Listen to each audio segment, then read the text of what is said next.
내맡긴 영혼의 모범은 오직 예수님과 그분의 백성 교회뿐입니다. 전능하시고 자비하시고 거룩하신 하느님께서 당신 스스로 인간이 되어 오신 분이 바로 그리스도 예수님이십니다.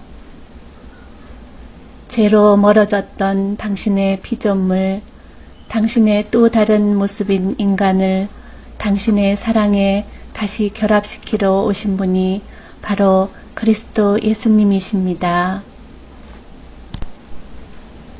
그분은 이 세상에 오셔서 당신을 완전히 속속들이 다 드러내어 보여 알려주셨습니다. 단 하나의 당신의 감추인 모습이 전혀 없이 말입니다. 그 어떤 사람도 성인도 그 모습을 절대로 가려서는 안 되는 것입니다. 이제 더 이상 우리에게 보여주시고 알려주실 당신의 다른 그 어떤 모습이 없습니다. 하느님이 당신의 속을 훤히 다 드러내 주셨던 것입니다. 하느님의 계시는 예수님으로 인해 다 완성되었던 것입니다. 여러분은 어떻게 생각하십니까? 하느님의 계시가 더 필요하다고 생각하십니까? 그리스도 예수님을 통하여 계시된 진리 이외의 또 다른 진리가 더 필요하십니까? 거기에다 그분의 협조자이신 성령께서 우리와 함께 하시고 계시는데 그 어디 또 다른 하느님의 계시가 더 필요하다고 생각하십니까? 이제는 성부께서 직접 다시 이 세상에 오시어 또 무엇을 보여주셔야 합니까? 이 세대는 악한 세대다. 이 세대가 표징을 요구하지만 요나 예언자의 표징밖에는 어떠한 표징도 받지 못할 것이다. 루카 11장 29절.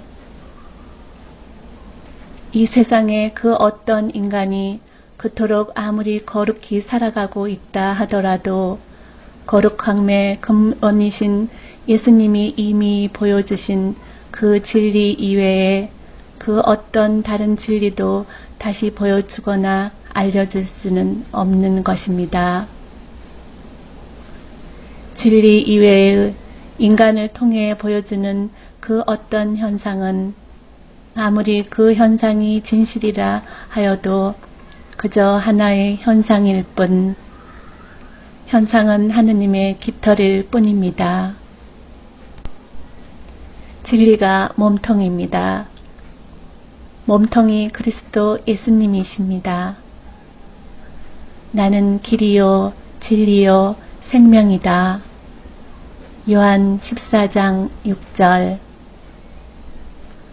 몸통은 잊어버리고 깃털에 흔들리는 신앙이 되지 말아야 합니다.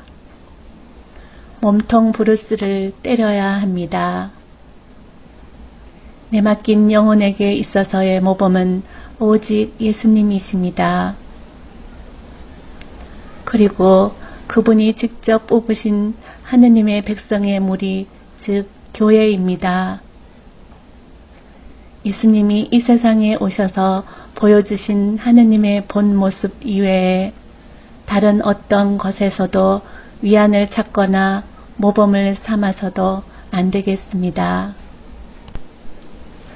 하느님의 본 모습이 가장 잘 그려져 있는 곳이 바로 성경이며 보충 설명해 주고 있는 것이 성전이며 성전이 곧 교회입니다.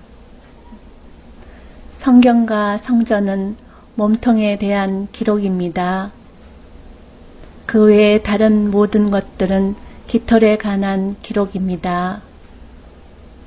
아무리 거룩한 성인도 하느님의 깃털일 뿐입니다. 거룩한 성인들의 가르침도 깃털일 뿐입니다.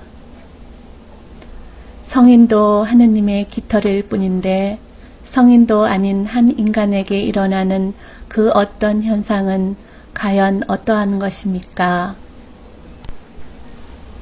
현상은 그 현상이 아무리 신비한 현상이라 하여도 하나의 현상일 뿐, 그 현상이 일어나게 하는 사람과 함께 사라질 뿐입니다. 현상이 몸통이 아니기 때문입니다. 깃털과 브루스를 때리지 맙시다. 깃털과 함께 날아가 버리고 맙니다. 과거로부터 적지 않은 신앙인들이 신비현상에 매료되어 신비현상을 쫓았습니다. 지금도 그러한 사람이 적지 않습니다. 지금 나주에서도 그러합니다.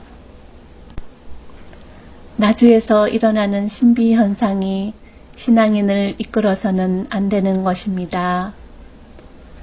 나주 율리아가 받은 메시지가 신앙인을 이끌어서는 안 되는 것입니다. 신비현상을 무조건 무시해서도 안 되지만 거기에 너무 매달려서도 안 되는 것입니다. 하느님의 아들이신 예수님이 계시하던 진리가 신앙인을 이끌어야 하며 그리스도 예수님의 메시지인 성경이 신앙인을 이끌어야 합니다. 그리고 무엇보다 아무리 신비현상이 거짓이 없다 하여도 예수님이 세우신 하느님의 백성의 무리인 교회에 순명해야 합니다. 예수님은 성부의 뜻에 순명하셨습니다. 십자가에 당신 자신을 기꺼이 내맡기셨던 것입니다. 그분이 당신의 교회를 세우셨던 것입니다. 예수님과 그분이 세우신 교회에 순명하는 것이 바로 하느님의 뜻입니다. 순명할수록 예수님 가까이로 나아갈 수 있습니다. 과거 성인들의 교회에 대한 순명 정신을 잊지 말아야 합니다. 나주 율리아가 교회에 순명하냐 그렇지 못하냐는 그의 모든 행위의 진위를 가릴 수 있는 기준이 되는 것입니다. 그것은 우리 교회 2000년의 역사를 통해서도 이미 다 증명이 된 것입니다. 진리란 반드시 증명이 되는 것이기에 그 검증에 조바심이나 반항감이 전혀 없어야 합니다. 꼭 자기 때에 검증받으려 하는 것은 자기를 드러내기 위함입니다. 100년이 가도 1000년이 가도 진리는 변함없기 때문입니다. 진리는 진리이기 때문입니다. 신앙인에게 가장 중요한 것은 오직 하느님의 뜻대로 사는 것입니다. 내맡긴 영혼에게 있어서의 삶의 모범은 오직 그리스도 예수님, 그리고 그분이 세우신 그분의 가장 안전한 울타리, 교회, 하느님의 백성 뿐입니다.